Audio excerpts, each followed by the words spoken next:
Hey, this is Kirk Graham. You are listening to the Making of an Exception podcast. And today, one of my favorite guests, and we haven't even started, but we've got Bill Svoboda here. What's up, Bill? What's up? I'm excited to be here this morning. For real, thanks so much for being on the podcast. You're one of my favorite people to watch from a distance. Your energy, your passion. Bill is an entrepreneur, has started multiple companies, has scaled those companies, just recently sold a business that you'd worked on for how many years was 15. that? 15 years, building 15. business and selling. I think a lot of people outside would look at you as an overnight success, but you started that, in your dorm room, and we'll talk all about that. But thanks so much for being here. I'm excited today. And you grew up in Wisconsin. I grew up in Wisconsin, so Yep. we got some roots that interlock.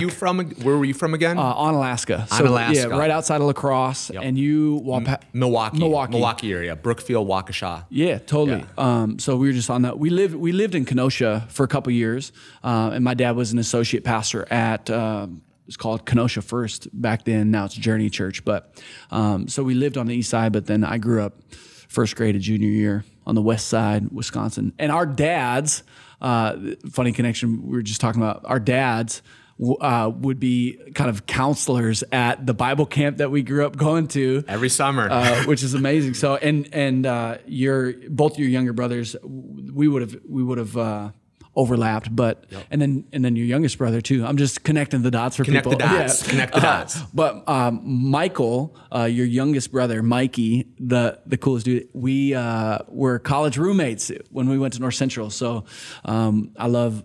Yeah, your whole family is legendary.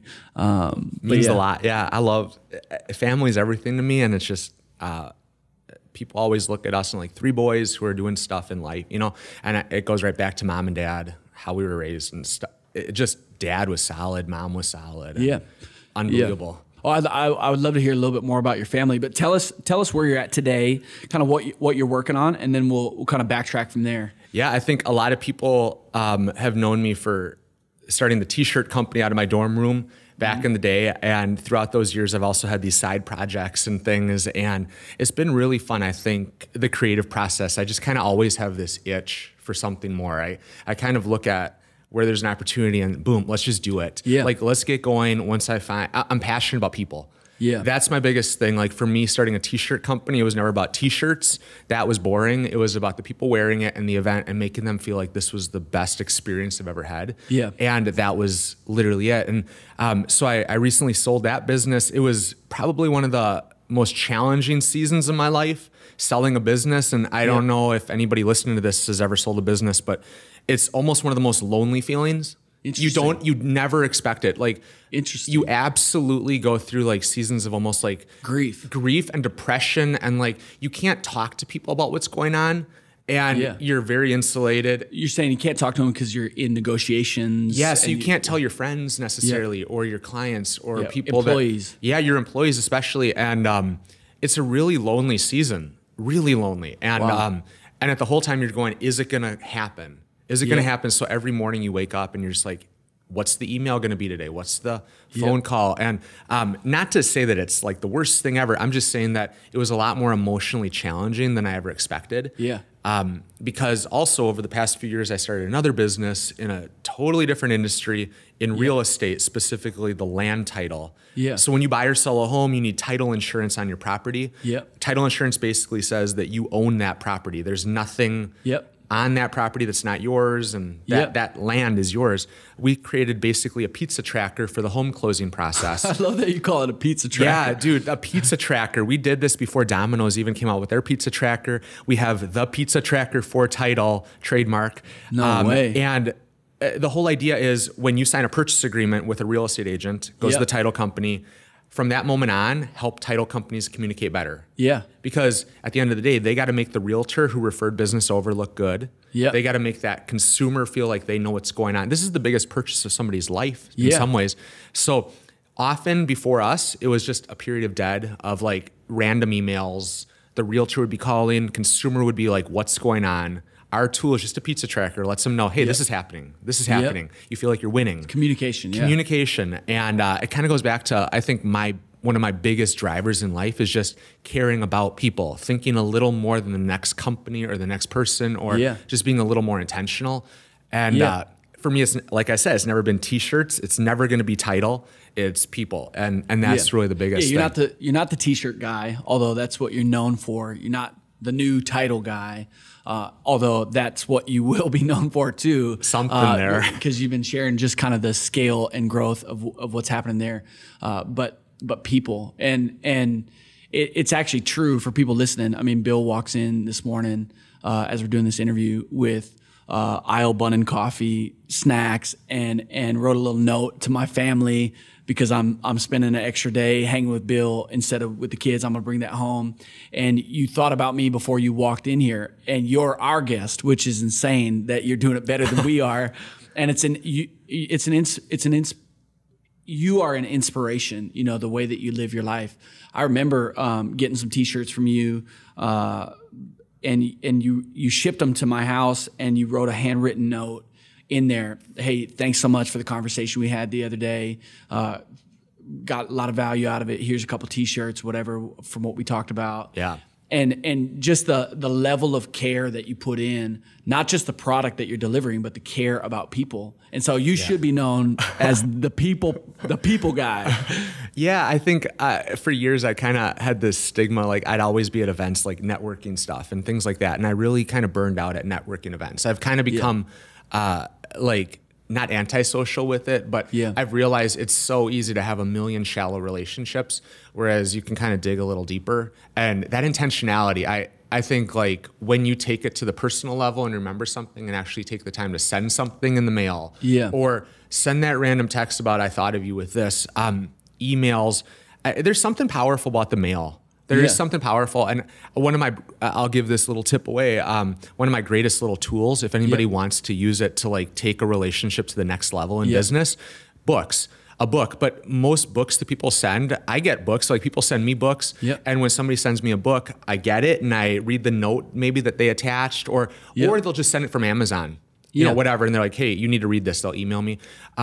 The books that are the most memorable are the ones, and I hardly ever get this to myself, but I do this for other people and it makes an impact. I always write on the inside of the book, first page, inside cover, whatever it is, and then I put the note in that page of the book. So I literally write a note, a physical note, put it inside the book, and then I write on the inside of the book, like, hey, Kirk, dude, really appreciate your friendship. You've said these things over the last couple years, and this made me think of you. You're going to crush it.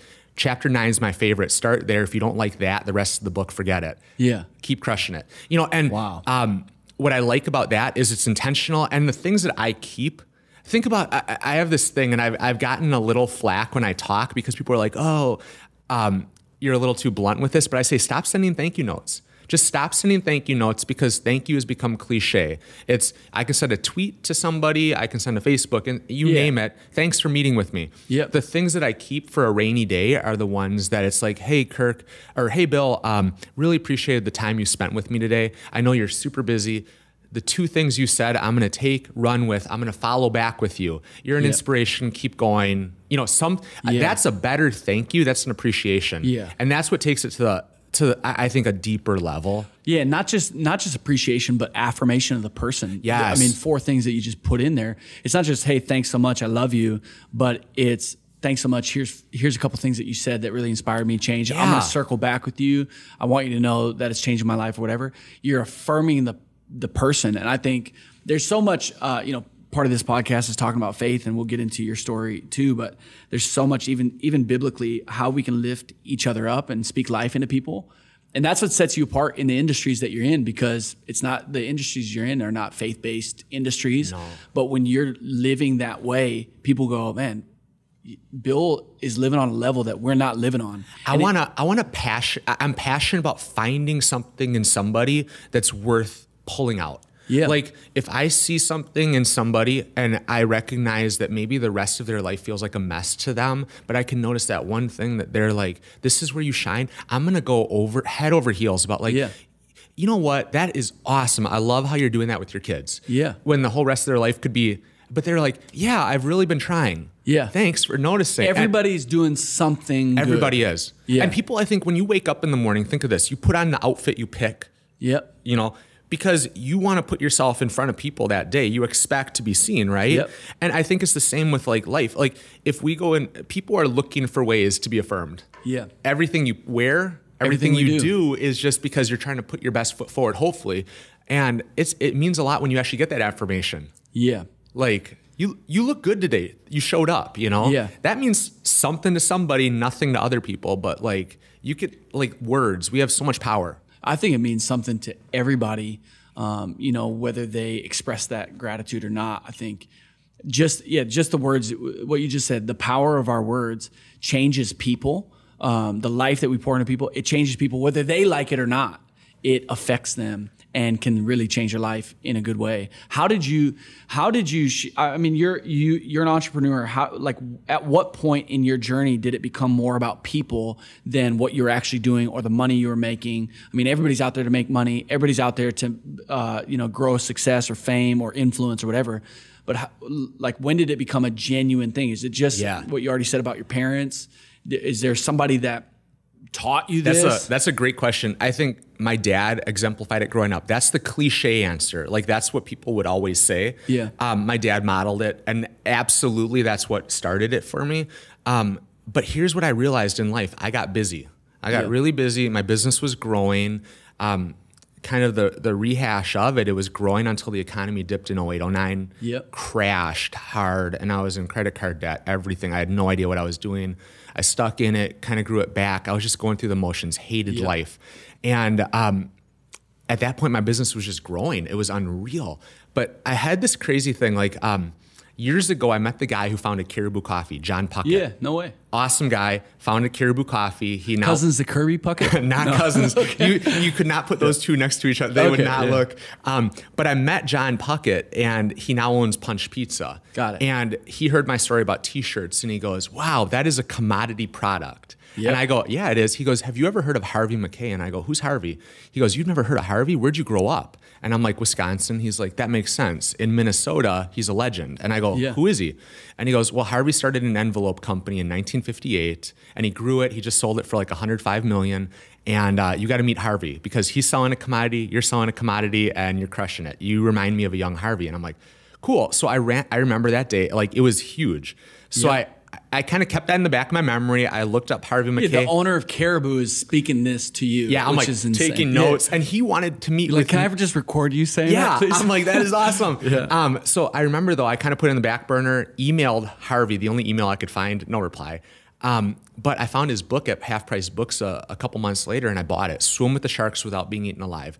I read this book in kind of a dark season of my life. And Swim with the Sharks Without Being Eaten Alive. What a title. Swim with the Sharks. And dude, this thing... at this time, Harvey's 80 years old, still crushing it. Wow. And I read the book and I'm like, underlying things like crazy. It's changing my whole paradigm. And at that moment, though, Harvey actually it was his birthday. So on Facebook, I started following him and it said, "Win a dinner with Harvey McKay." You just have to make a video about how Harvey. Don't tell me. So I made a video. Don't tell me you won. I made a video about how Harvey's book has inspired my life, and I ended up winning an all expense paid trip and dinner to see Harvey McKay. The only catch was I live in Minneapolis, so there was no trip, and I didn't get put in a hotel. I showed up to his office at night, and he ordered in salad and a burger for me. No way. But so I have this dinner, and this is the turn point. Like you said, who inspired me? Harvey. I'm having dinner with him, and he's talking to me, and this dinner. It was a 3-hour dinner planned. It took months. It took actually about 2 years to line up the dinner. No. So I won it in 2011, had dinner in 2013 with Harvey. That's how busy this dude is. Unbelievable. So I'm having dinner, and a normal dinner would be like conversational. That's what I was expecting. Yeah. 20 minutes into the dinner, Harvey turns to me and we're in a huge room, bigger than this room. He turns to me, he goes, "See the end of the table there?" And I look and he's like, "Those books, those are for you. It's every book he's written." I'm like, "Awesome, Harvey." And Harvey goes, "Let me ask you a question, Bill." And I go, "Yeah." He's like, "How many of those books have you read?" And I was like, "What in the world?" Like he's calling you out? Calling me out. Yeah. I had literally only read one of them, Swim with the Sharks. So at that moment, I'm like, I'm either going to lie right now or I'm going to tell the truth. I don't know where I go, I'm going to tell the truth. So I go, Harvey, I actually only read Swim with the Sharks. And before I can finish, the 80-year-old man's head drops. He slowly raises his head as he's shaking and goes, oh, you're telling me you didn't prepare to win tonight. Don't you think you could have got more out of tonight had you at least read my books, Bill? For 5 minutes, he reams me out about not reading every one of his books and about how I didn't do the little things to prepare to win and Harvey. This and that and that. And I'm literally like 20 minutes into this dinner. The food hadn't even arrived yet. And I'm freaking out. I'm turning white. And I'm like, what is the rest of this night going to be? Finally, he finishes reaming me out. And he knows I got the point of do the little things. Goes on. Another half hour later, he goes, thank you notes. Are you writing notes to people? Are you showing appreciation? Are you doing the little things? And I go, Harvey, I'm so busy. And again, head drops. And he goes, oh, Bill, just disgusted. He's disgusted at me. He goes, how in the world do you ever expect to be successful if you don't do the little things to get where you want to go? Do you think he was telling you to do that just because he wants you to use his envelopes? I don't think so. I mean, that's I think this is a little side hustle that he's got going on. It might have been, but he reamed me out. He goes, the fact that it's not a misdemeanor, it's a felony. He goes, wow. And he goes, I can't believe, and he reamed me out. I mean, I wanted to cry. It takes a lot for that. And I'll tell you, the next day I went out and I go, my whole life is changing, the little things. So I spent time, and when I invest in something, it's like, what is this person, what's going to get them? And Harvey taught me a few things in that meeting, and I've stayed in touch over the years. And now I'm just passionate about, like, you can go through the motions in business, service, and getting through the order is the cost of entry. If you don't complete something right, cost of entry. But the center of the transaction is always moving. As people care more, the industry is always moving away from you. You got to stay ahead of it. And care, in my mind, is what keeps you. It raises the bar. Yeah. And that's where people could never imagine working with my business without me there. Like, literally, they were like, they sets the bar. They do T-shirts, but they do so much more. Yeah. And I think that's the biggest takeaway. It was one time of getting literally reamed out and wanting to cry that, and going, what am I doing in life? Yeah. I needed that because I thought I was all I'm like, my business is growing and I needed somebody to literally like call me out. Yeah. And I mean, I've never been called out like that before.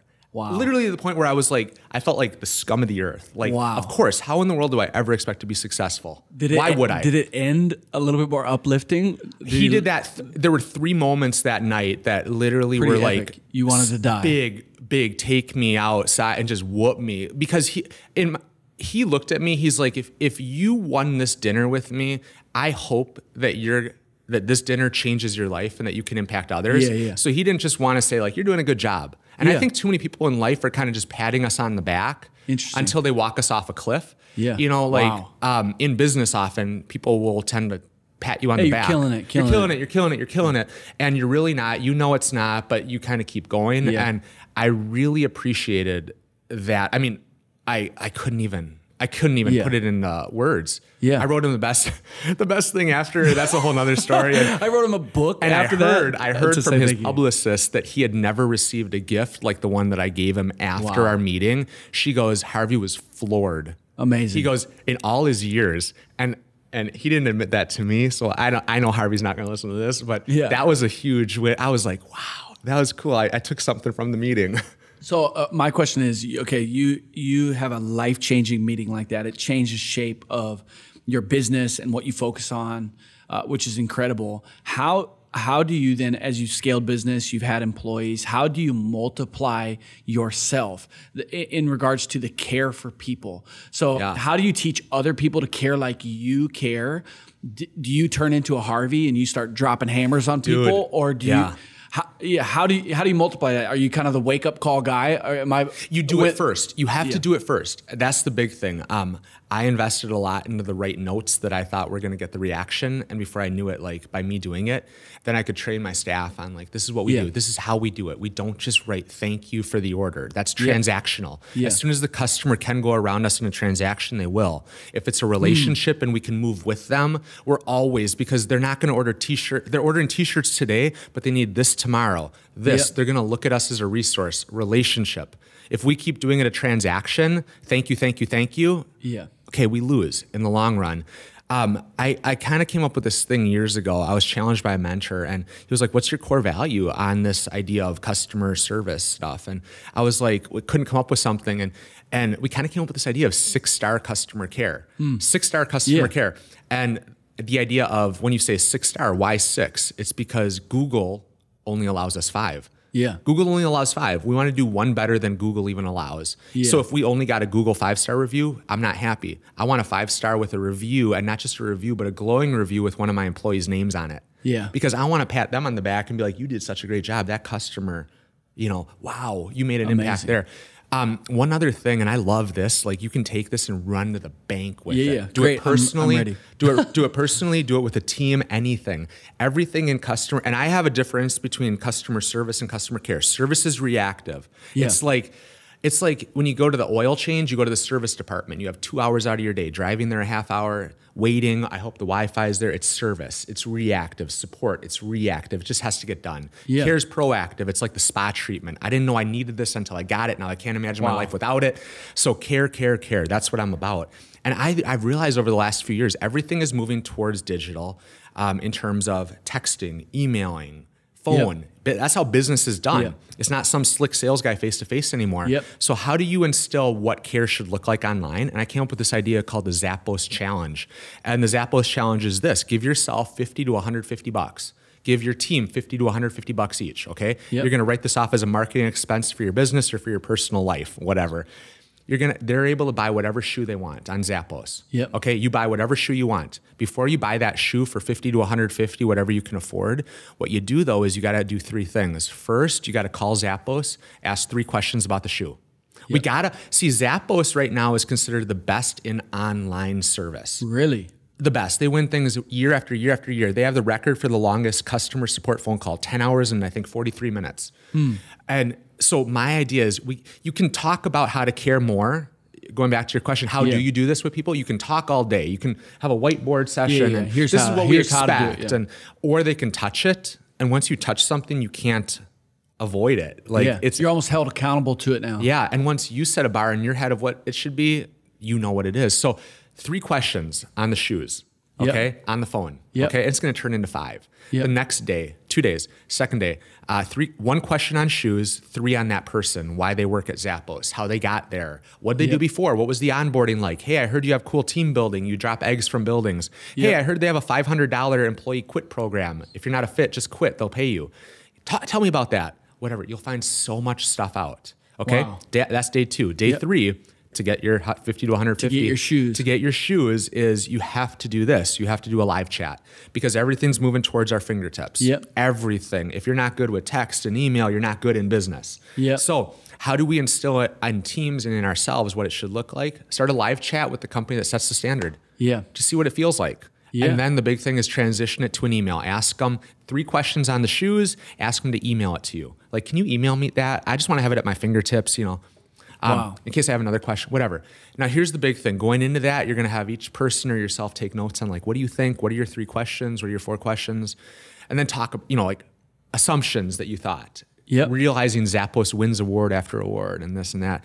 Then what you're going to do is just say, did they meet it? Did they exceed it? What did you expect? What are new ideas that we could get from this? Okay.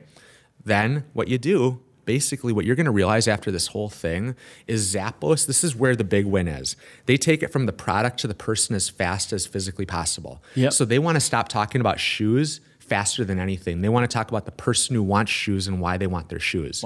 So like one great example of this, one company, and I get to speak on this around the country now. Like, this is awesome. I'm waiting for Zappos. I was going to say, not to interrupt, but this is another question that I'm going to ask you in 10 minutes, I guess. So you don't have to answer it now, but I feel like even just what you're pouring out now is so much, so fast, which is it's incredible.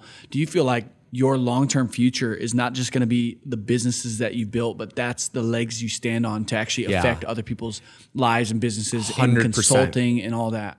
100%. I think we need more Christians in the world. I don't say the marketplace. We need more Christians just who are crushing it and people look and go like, what they're saying matters. What they're saying matters. It's not always the gospel, but it's where I am right now that's going to open the door for the gospel. And I think like that's been my biggest thing over the last year. Like, it's literally been that. Like, people are like, that message resonates with where I'm at. What's different about that guy? And like literally, then they follow on Instagram and Facebook, and I'm very careful about what I'm posting on there because not in a cheesy way, like not I'm witnessing way, but this is who I am. I feel like the name of my book and the name of my keynote is "You Don't Need to Advertise a Good Party."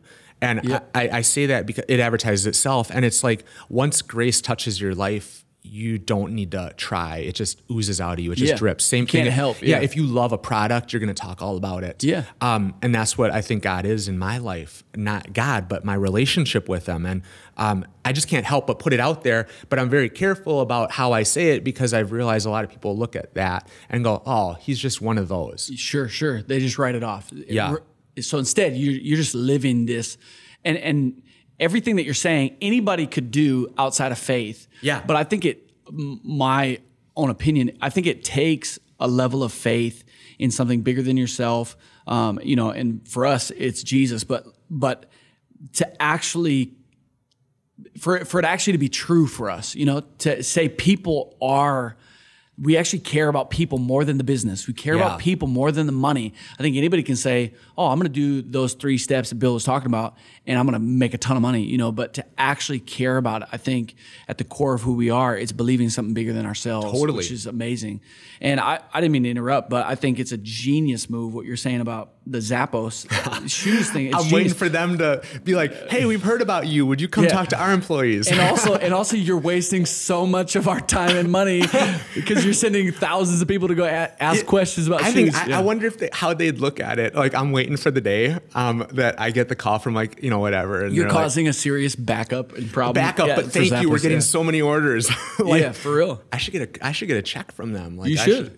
That's amazing. Well, you're just even if you did that for people that are listening that lead teams or anything like that, do it for yourself. I think we need to put money into ourselves sometimes, and like we need to have some. It's not self-care; it's just self-improvement. It's like, hey, you know what? You're gonna buy the next pair of shoes. Just do this to experience what you should be giving others. Yeah, totally. And that's huge. An investment in yourself, and you're training yourself.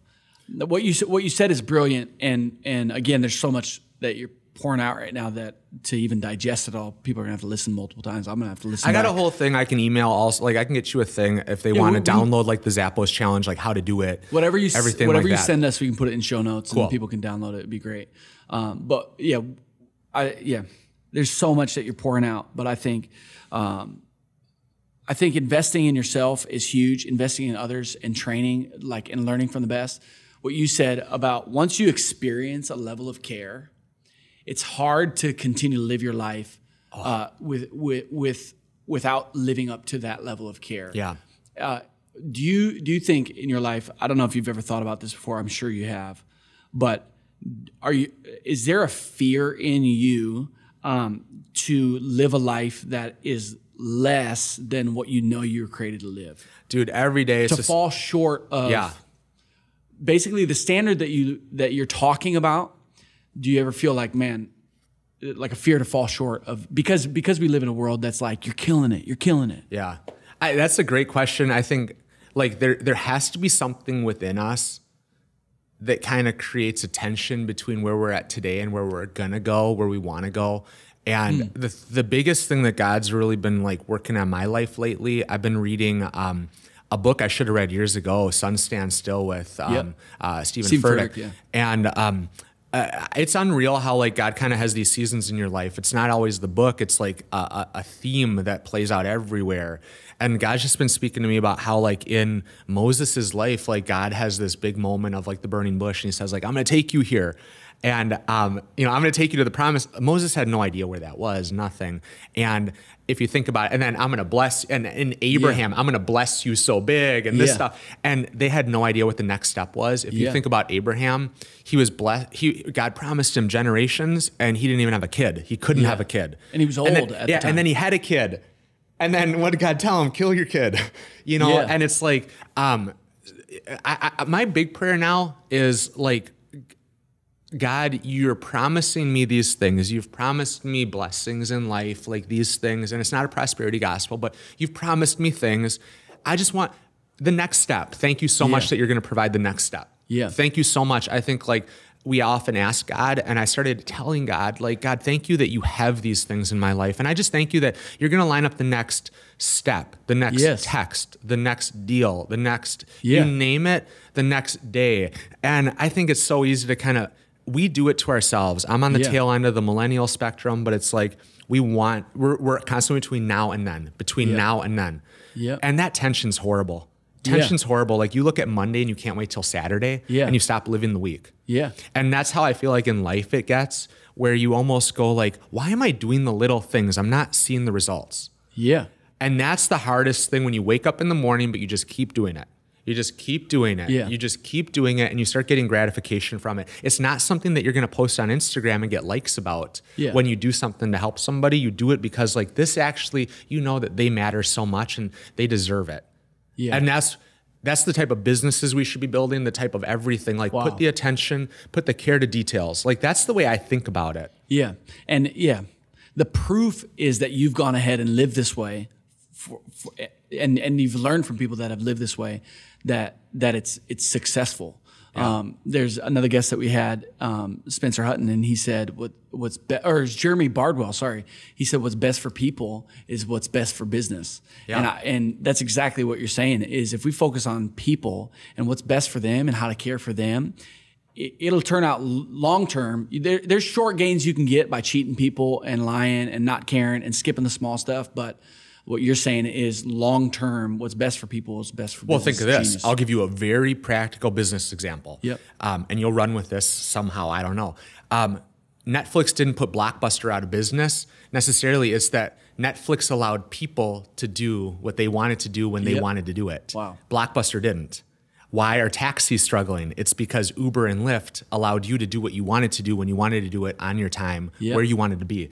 And I think in business, in life, everything we're doing, it's more about every decision we make. And I mean, this sounds so grandiose. It's like, how do you achieve that? But you get what I'm saying. Read between the lines of every decision we make should be more about people and how it influences them than about our bottom line and about this. So I'd rather, when I was growing the t-shirt business, I remember months where I was literally going into the hole, but I was providing a level of care that nobody else was and doing things that nobody could imagine. And like, I remember Medium.com, the Twitter guys, blogging platform started working with us. Medium.com, crazy. They found us on Google one day. And I remember, as a thank you to them, I got these custom chocolates made with an M on it, like their logo. No. And I sent them a thing of chocolates in the mail. Now, this is a Silicon Valley tech company. Yeah. You don't send them chocolate, get stuff in the mail. Yeah. And I get this email back from the guy. He's like, that was the coolest thing ever. Thank you so much. It cost me $40 in chocolates and like whatever. It actually probably cost me like 30 to 40 in shipping because it had to stay cold. $100, 80 to 100. Did it matter? Do I care about 80 to 100 in the long? No way. Yeah. Like, what I care about is that this guy goes, I can't imagine my life without that person at the center of that transaction. Because they went on from ordering t-shirts to the next thing, to the next thing. And that's what I'm pumped about. Like, every decision should be made about the customer. Because as soon as the customer can go around you to get what they want, they will. Yeah. They will. Yeah. And I think that's the same in relationships. Like, the reason why, Kirk, you probably post pictures about your wife and everything, and you talk about your wife from the stage at River Valley and everything, it's not because you're trying to like earn points with her or this, or it's because it genuinely, although I'll take all the points I can get, but it genuinely flows out of you. Yes. And I think that in life, if we don't, and if we don't repeat what matters most to us, like, somebody else will. Yes. And people are looking for appreciation places. Like, tell that person that you love them so much and repeat it. Like, tell them they matter, because like, we all just want to know that we matter. Yeah. And I think we hold our words in too much. We hold our everything in too much. Business is a safe place. Relationships can become a safe place where you just go through the motions. And I think that's where life just starts derailing. Yeah. When you go through the motions. Yeah. Totally. You said before your meeting with Harvey, which was epic, really encouraging sit down with Harvey. Before your meeting with Harvey, you said you weren't doing all of those little things. It's not necessarily how you started building your business. And so my question to you is, why did you become an entrepreneur originally? Was it to make a bunch of money? Was it because it's just how you were naturally gifted? Yeah. Why did you Why did you start the t-shirt company in your dorm room? It was 2 reasons. One was because I had a bad t-shirt order, and my roommate Ryan saw the whole thing happen, and he goes, Bill, we should start a business so nobody has to go through it.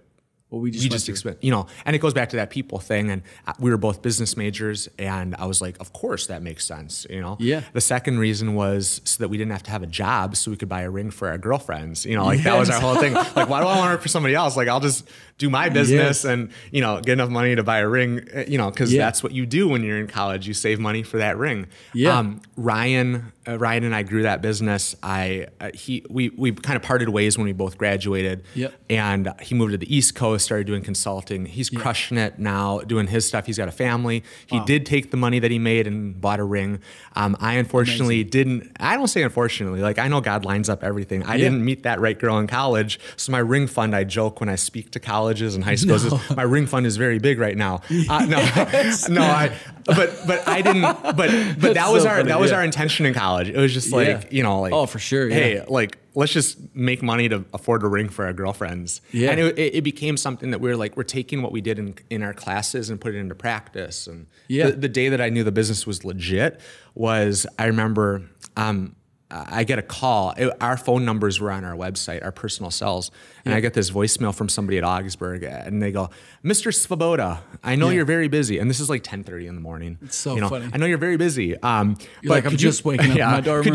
Could you give us a call back when you get a second? We need 50 polos with this and that. And, and the university is like legit. I'm like, holy cow, like, this is a trademark logo. And like, this isn't a floor, And it was for Augsburg University at the time. And they go, but again, I know you're very busy, Mr. Svoboda, this and that. And I'm like, I hang up the voicemail, and I'm like, one, they think that we're huge. Yeah.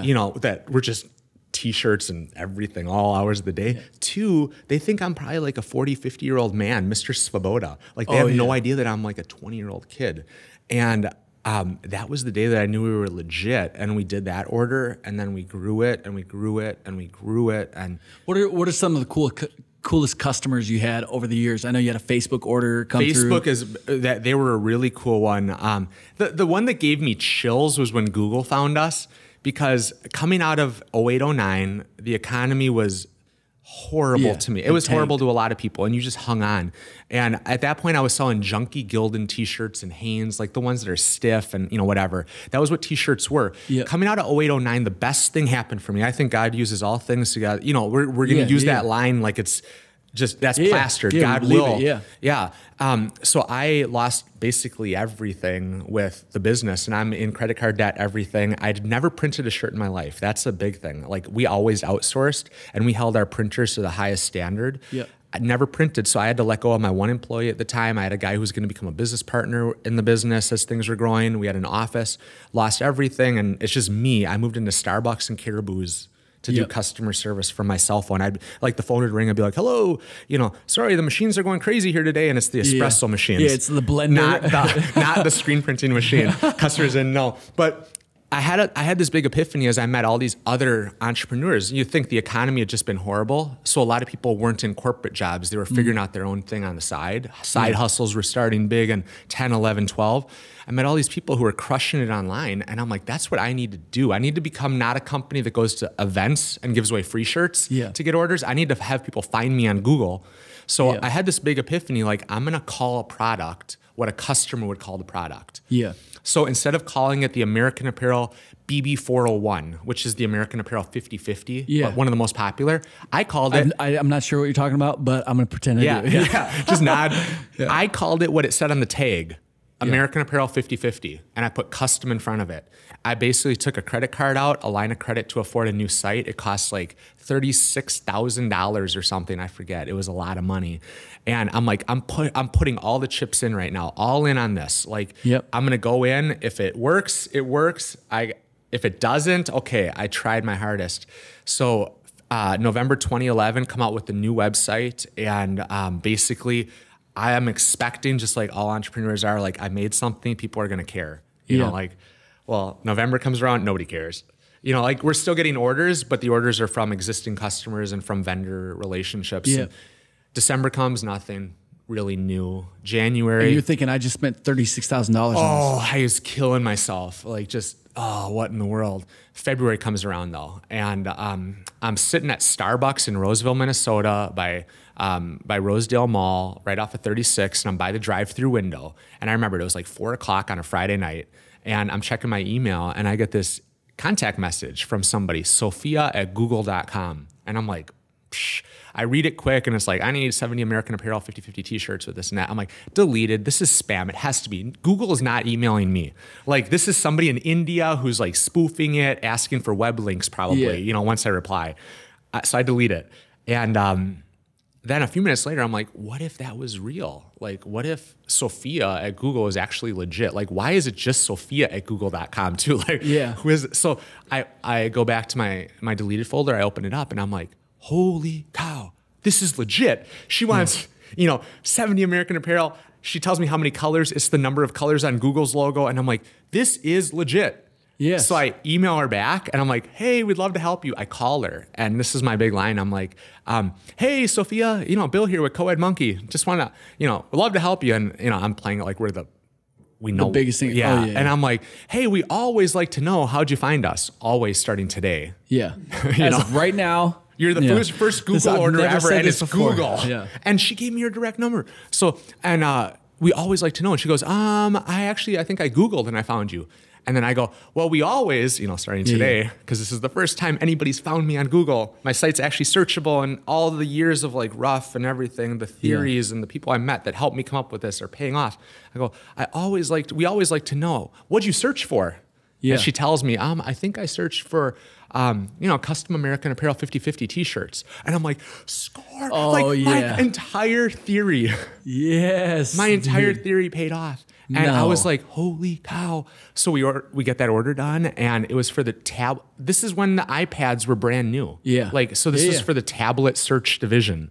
So we had 70 Google tablet search division people wearing the, a Co-Ed Monkey produced t-shirt. And I was just like, this is the coolest ever. That was the one that I was like, okay, this is huge. This is legit. Especially after life was really hard over those 3-4 years between, Yeah, I think from the outside looking in, it just looks like you've been winning constantly, and I'd love to in a second talk about just business that you're building now that you've sold Co-Ed Monkey and the t-shirt company, but it's not just win. It's what you just said is good perspective for people that again follow from a distance or just look up to you. That there were years of horrible years, like dark years and years almost like where you start doubting your faith because you're like, and not doubting your faith can kind of seem like a big thing. It's more like, God, like things just aren't working. I'm doing things right. I feel like I'm doing things right, but what in the world? Yeah, where's your favor? Where's open doors? I keep hearing podcasts and messages, and I see this, and social media wasn't what it is today back then, but the comparison game's no different, and you start going like, what in the world? And on the outside, I put on a good face, but like, I always like to look at it with entrepreneurs now or anybody, like the faster you can have a real conversation with somebody, the better. And when you put your head on the pillow at night, no matter if you're married, not married, whatever, you're next to somebody, not, when you close your eyes and you're laying there, like you're alone, it's just you. And like, that's the loneliest time of the day. That's the loneliest time of the day. Like when you're like, the thoughts creep in, like how big of a failure you are in your head. Or, wow, that was a great day. But I think we tend towards the negative. We self-talk negative. And man, in those years, it was hard. I had everything just to stay grounded in something. And my faith, my church, everything, that was it. Like I was going through the motions in some ways in my faith during that time, but you just keep doing it. You're like, I'm not getting anything, but I'm going to keep doing it. I'm not getting anything, but I'm going to keep doing it because this is what the Bible says I should do. And this is the best thing I got going for me. This is all I got going for me. If I don't, that's it. It's active. It's active when you don't feel it.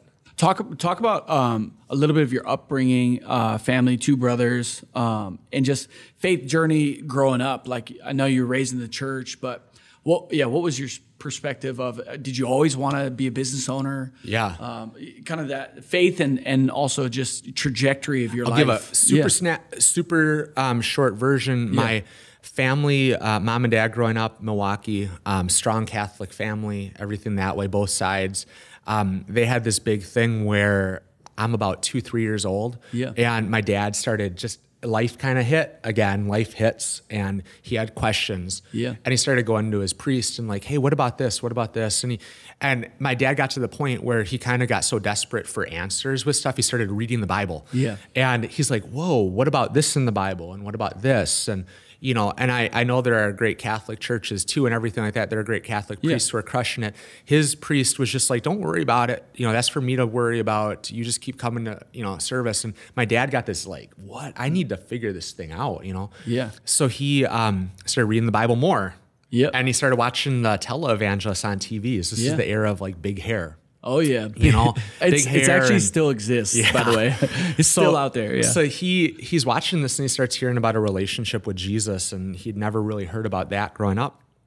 So him and my mom say a prayer, I think watching like Jimmy Swaggart on TV, and that changed the whole faith trajectory of my life, of our family. And so I probably accepted Jesus when I was like 3 or 4. Like that type of thing, like little kid. And that was it. And I grew up in church. I was kind of the good kid that way. And firstborn, younger brothers under me, I was always kind of like, do like your brother does. That was the mentality. Totally. Like, be like Billy. Billy, everybody calls me back home still. But I think life kind of hit in middle school, high school. I really started, it's interesting how faith takes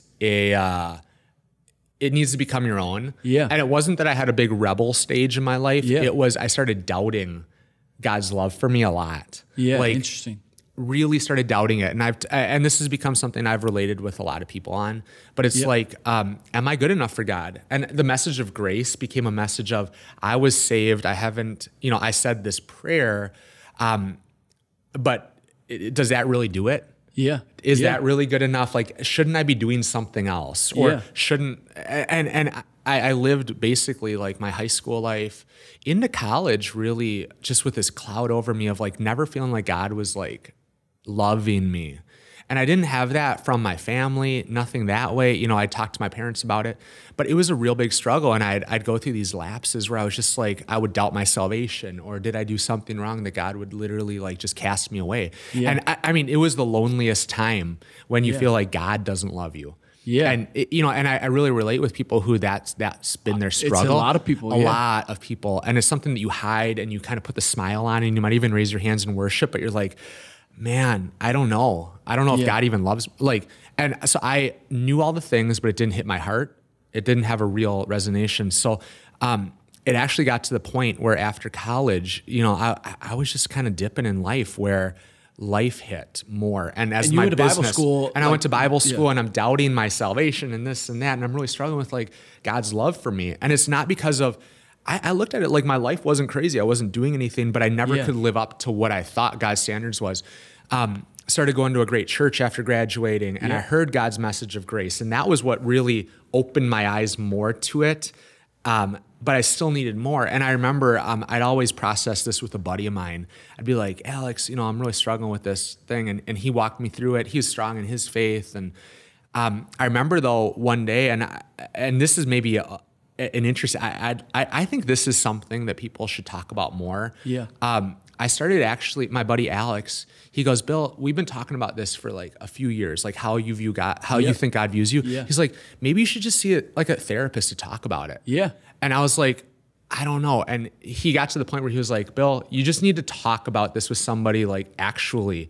So he literally, I was at like my lowest point in life. Like my business had just been crashing and this and that. I mean, you talk about thing after thing after thing, and then to think like you're on God's bad side or you can't get. Yes.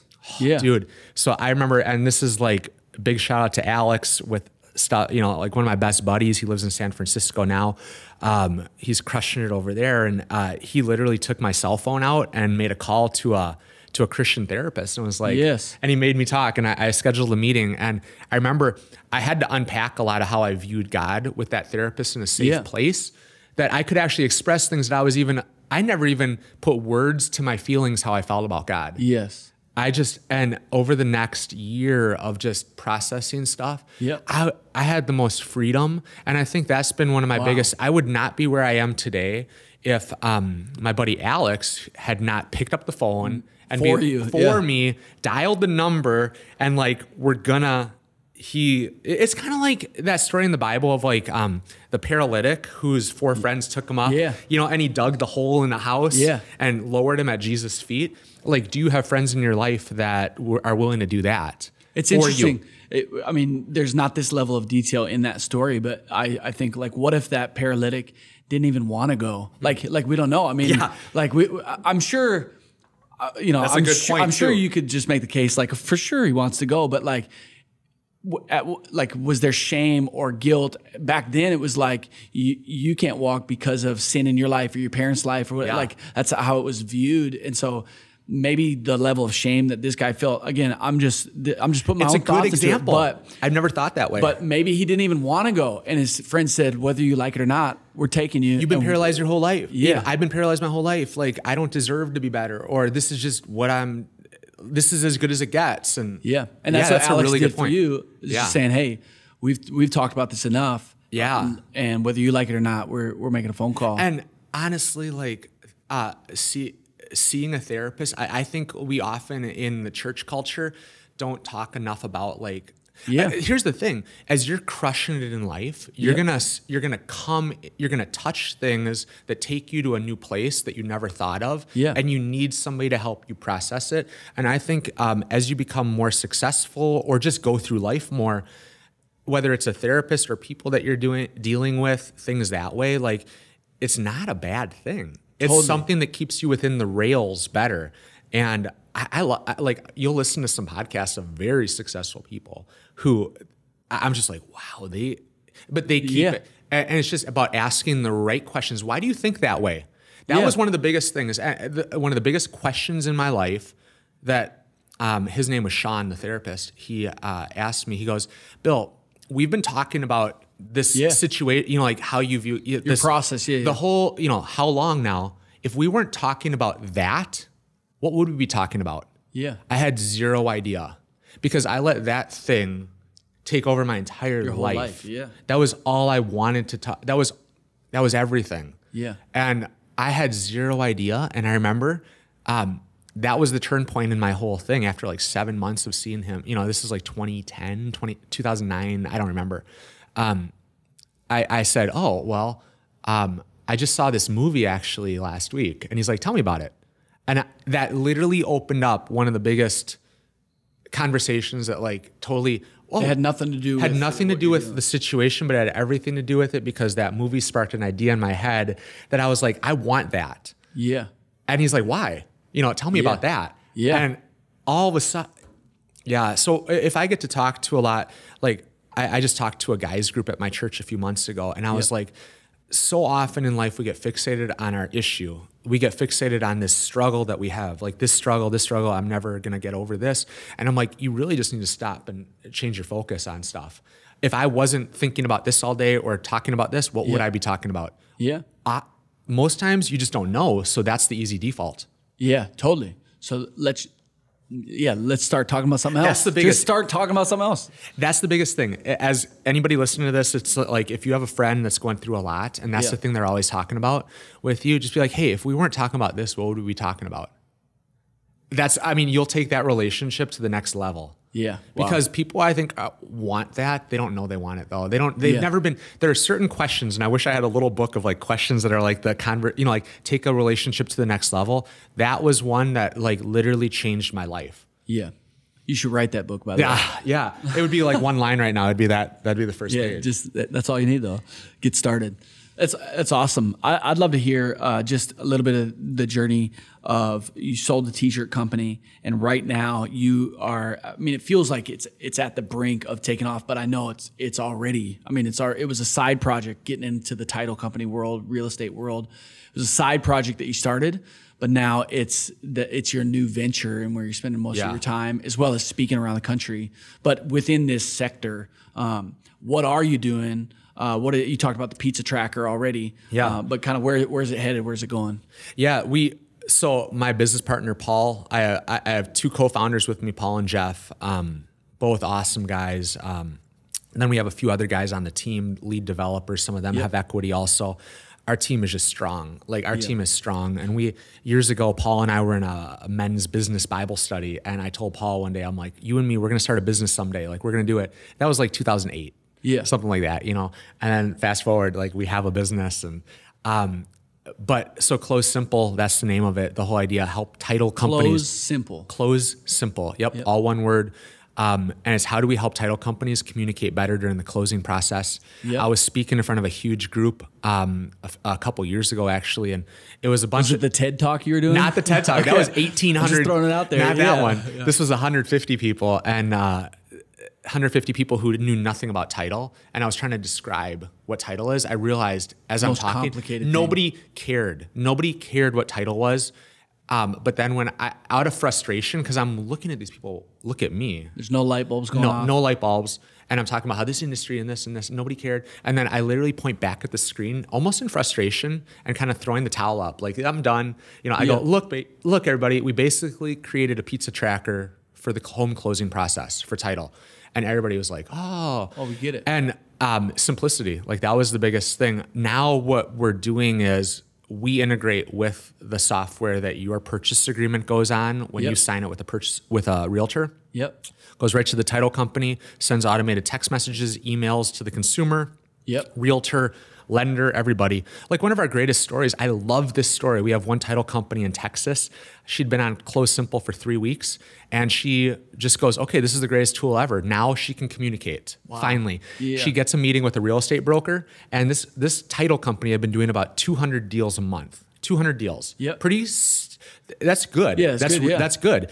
She's doing 200 deals a month. She walks into a real estate broker's office who's doing 0 deals with her company. She goes, look, real estate broker guy, She shows a screenshot of Close Simple, the emails that she'll send, beautiful emails, and the text messages that this realtor will get. Yep. She goes, this is what you would get if you closed with us. She walked out with 20 deals a month. No. 20 deals a month, a 10% increase in her business. And I love this because 200 and then 20, it's perfect, 10%. That equivalates to $50,000 in premiums that she's making with a net profit, like the actual profit of $12,500. Just in one interaction with your tool. One interaction with our tool. It's a game changer. I said, how much are we charging you again? And she goes, I forgot. And I go, okay. She also did a week before that. She walked into a builder and goes, check this out. This is our new tool that we're using, Close Simple, whatever. I don't even know if she said Close Simple. She goes, this is the text you'll get. This is the email. 85 deals for that year. No. So we're talking about game change. And that's what I've realized in business. When I talk places, what my first point is, take off your cape and help your customer put on theirs because they're the hero of their story. Too often in business. What a line. That's epic, dude. Take off your cape and help your customer put on theirs because they're the hero of their story. Think about it. When your customer wakes up in the morning, Kirk, you preach on Sundays, you're a campus pastor, you put on a service and everything. When people walk in, you're not the hero. They're the hero of their stories. They woke up in the morning and they thought about who? Not you, themselves. How they're going to go out and win the day, how they're going to go to church in the morning, and what they're going to do after. They're not thinking about... No, they're not thinking about me. No. Yeah, for sure. Our goal in life is to take off our cape and help our customer put on theirs. The people in our lives. How do you help them win? That's it. And like when we shifted that way in Close Simple, we used to talk about efficiencies. You'll save 30 minutes to an hour and a half on a file and this and that and this. And we were saying the results, but we didn't say the heart thing. The big thing that an owner cared about was growth. Yeah. I care about helping you grow. Yes. When we started saying that, boom, everything changed. Yeah. Everything changed. My guess is that, and I genuinely believe this, and I'm probably not the guy that has the authority to say it, but I think you're one of the biggest influencers in the city of Minneapolis, if not the state of Minnesota. And as you continue to grow this business and impact people speaking around the country, I hope your influence would be nationwide, top 50 under 40. I love it. I'll take that word. I'll take that. But your legacy, like the legacy that you'll leave behind, Bill Svoboda, is not going to be T-shirts or titles. It's exactly your line of you're helping people put on their capes, and whatever business. And it's even care more than the next company, the next person. Like, show that intentionality. Doesn't take that much more work. Yeah, the scale, the scale of what you're doing too is it's not just you helping today, even bringing in some snacks, whatever. It's not just you helping put on my cape or let's say 1,000 people that you're going to interact with over the next couple of years that you're helping put on their capes, but you're teaching other people to do the same thing, and so your impact, I feel like, is infinite if your direct relationships, then their direct relationships, then theirs, they're all doing the same thing, helping people put on their capes. I mean, it'll come back to you for sure, dude. Like, and I feel like even this interview for me, and we've hung before, but even this interview, just hearing a little bit more of your story, I feel like it's kind of like the Harvey meeting with you. Not that you're not dropping the hammer on me, but just I for sure can do better in my relationships and be less self-focused and more, how can I help other people put on their cape? A book that's changed my life, The Meaning of Marriage by Tim Keller. Yeah.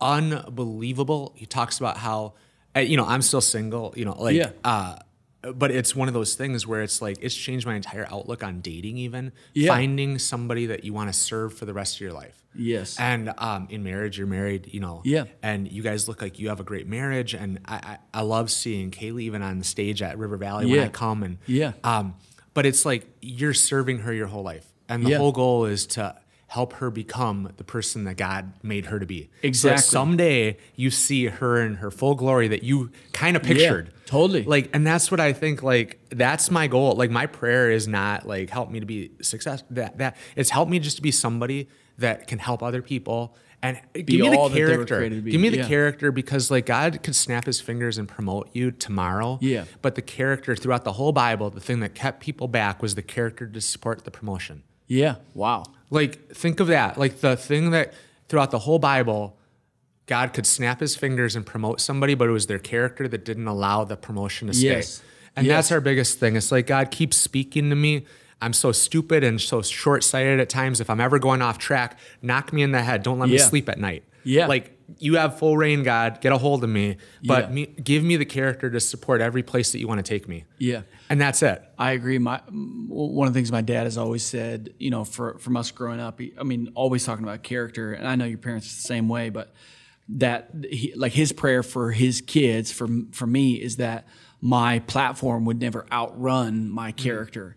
And, so a prayer that I pray, and I think it's a good thing for young people listening, God, don't promote me to that next level of influence or leadership or opportunity or open door. Don't put me in that room or on that stage or in front of those people or with that influence unless my character can sustain it. Because you're exactly right. The things that held people back from the next level of influence in the Bible was their character. But also the thing that sustained people on those platforms was the fact that they had it, before they got the platform. Man, we're always today, like, Instagram and everything make it too easy. But if somebody actually opened your Instagram account on your side, what would they read? Like, what would your direct messages read like? What are your pictures? And I think, like, it's so easy to have the front face. But if somebody actually read what was really in your mail and the things that aren't visible, I think in life, like, we just got to be people who, like, if we don't hold ourselves to something, like, I've been let down too much in life by people who let me down because I held them up too high. And, like, who are you behind the closed door is really what matters. You're not gonna be perfect, but, we can sure try harder. Yeah. We can sure try harder to, it's integrity. It's keep people in your life. Yeah. That can call you out and, Yeah. Well, you have authority in my life to call me out anytime you want, for real. And I have the most amount of respect for you and your whole family too, but just the way that you've led your life. I mean, I remember being in college and Bill Svoboda, the owner of Co-Ed Monkey. I don't know. Trust me, dude. Trust me.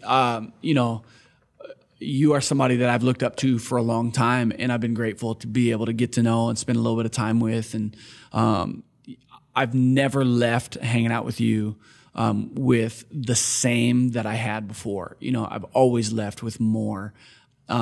Just more inspiration, more drive, better character even. Like I'm leaving today in this conversation with better character and better care for people, 100%. So I appreciate you. It was a pleasure being here. It's fun. This has been a cool time. Yo, and I hope I'm going to share this with everybody because people need to hear this one for sure. And so thanks so much for being here. You named a couple different books, but we asked everybody, what's your favorite book of all time? Favorite book of all time. How to Win Friends and Influence People is by far one of the most impactful. Yeah, Dale Carnegie, How to Win Friends. But here's, I'll give you that. But the book that's the great intro to Dale Carnegie. Yep. The one that everybody should buy, literally life-changing, is How to Stop Worrying and Start Living. Yeah. That book is a game changer because How to Win Friends is awesome. How to Stop Worrying and Start Living takes it to that next level. Yeah. And it's all about you personally more, like your development. It sounds super cheesy, cliche. No, I think it's amazing. It sounds actually really relevant, to be honest. Because the way Dale Carnegie writes is so pointed and simple that you're like, you're right. I shouldn't worry about that because it's going to play out how it plays out. Or, and he even has the God factor in it where he's like, he puts it in perspective as a secular author who I believe is Christian though. Yep. There's a God who's in control, believe in that. Yeah. And I needed to hear that at certain points in my life from somebody that wasn't a preacher. Yeah. In some ways. Totally. But that book is a game changer. Yeah. I think that's also why your influence is so great, is because you're not a preacher or a pastor or in ministry, although the way you live your life is very ministry driven and the care for people. But when you say, I'm a business guy, and then I also believe all this stuff, I mean, that is such great impact. And there's an advantage that you have that me with a title pastor, I don't have. Although I hope I'm making an impact too. But for you, there is an advantage there. Last question before we go is one piece of advice that you'd give to somebody following your footsteps. Maybe it's somebody that's starting a business out of their dorm room. Maybe it's somebody that is in a bunch of credit card debt and they feel like it's the end of their life and business. But just something that in whatever season you want to choose that would have really changed your life or did change your life. Yeah. The thing that I'm struggling, not struggling, the thing that I've been working on the most now, I read a proverb a day. Like one proverb, so today is the 15th. Yep. So I read the 15th. And whenever I read a proverb that hits me, I try every day to have one proverb that hits me. Yeah. And I'll put the date next to it. Yep. And today's was, I forget the exact context, but Proverbs 15, and it was talking about not talking fast. Yeah. And not kind of the way I took it, and I wish I could remember it word for word, but I'll go back to it. But it's basically like, don't just talk, think about what you're saying first. Yeah. And if I could tell anybody, because I have a lot of younger entrepreneurs that want to meet with me and they think their idea is the greatest thing in the world. And then I'm like, have you put it in front of anybody before you invested a year of your life to building it? Like, have you actually found out if anybody cares about what you're building? Yeah. Or anything? Have you started your first Instagram account to start putting things there to see if people actually like it? Or, I think that's something. It's like we want to go so fast and say like, I have the greatest idea instead of listening to people. And like, I love that proverb about like, even a fool is considered wise if he doesn't talk. Yes. And in my life, to my own detriment, because I'm an extrovert, I've talked a lot. Yeah. And I think God's been working on me a lot. Like, don't talk, ask more questions, and ask more questions. Yeah, great. Just ask more questions and don't assume that you're the smartest. Yeah. Because, man, it's lonely up there when you think that and it's not real. Yeah.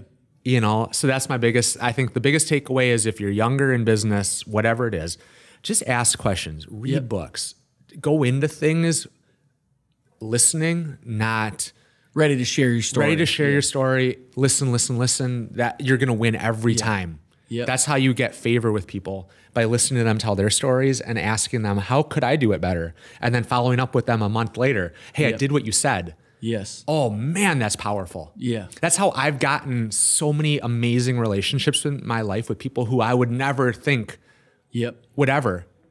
You know, so that's my thing. Listen, just, that's really huge. Great. Yeah, it's brilliant. Where's the best place for people to find you?